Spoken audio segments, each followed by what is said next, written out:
Now, I mean, to me, it sounds really serious, right? It seems to be on the evidence, him trading on his father's position. Whether his father actually was with him in the room, I do not know. He's saying it, I do not know. But I wonder how far it's going to go, because, of course, we've had the White House even refusing to comment about this. Where do you think this is going to go? Well, not only have you had the White House refuse to comment, which they will continue to do because they're going to use the White House as a basis for separation, and that Joe Biden is not involved, therefore they'll have no comment. But more importantly, Hunter Biden's own attorney came out and indicated that a lot of what Hunter's actions and words were used were as a result of his addiction and his issues that he had, and in no way did it associate with the family. The key with all that for many people in the U.S. was that he didn't deny it.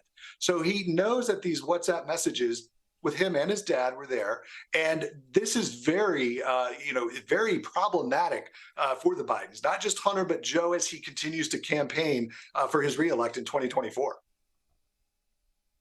You know, it seems astonishing to me, Rick Gates, you know, this idea that there's Joe Biden helping his son get contracts in Ukraine as well, China, trading on his father's official position as vice president initially.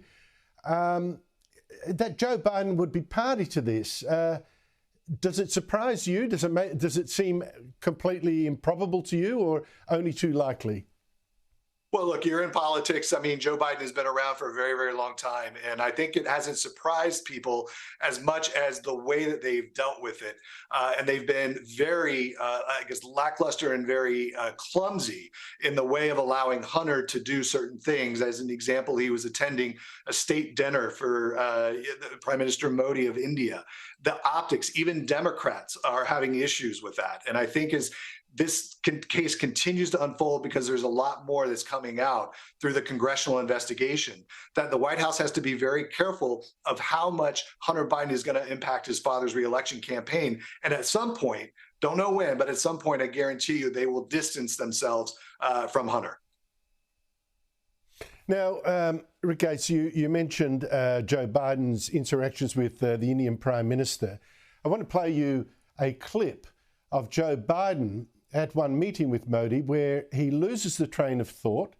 He starts to say, oh, look, blah, blah, cuts himself off because he knows he doesn't know what he was going to say, and then seems to say something about having sold state secrets. I was just thanking, anyway, I started off without you, and I sold a lot of state secrets and a lot of very important things that we shared. Rick Gates, what do you make of that?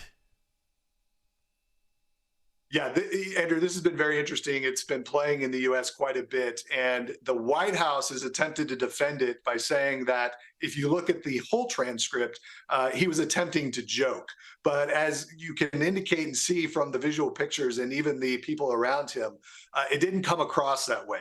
So I think this is another opportunity for the White House to try to diminish the absence of Joe Biden being able to think coherently and being able to communicate effectively in a very important meeting, by the way.